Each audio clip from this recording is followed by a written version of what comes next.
Mana bugun dushanba 8-iyun. Tarozi kunim keldi. Hozir taroziga chiqib ko'ramiz.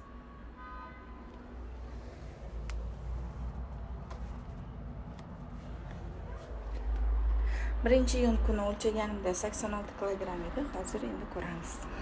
Heyecanlanib ketyapman. Taroziga ertalab chiqish kerak.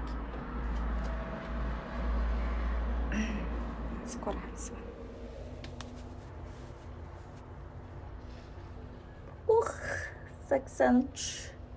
83 10.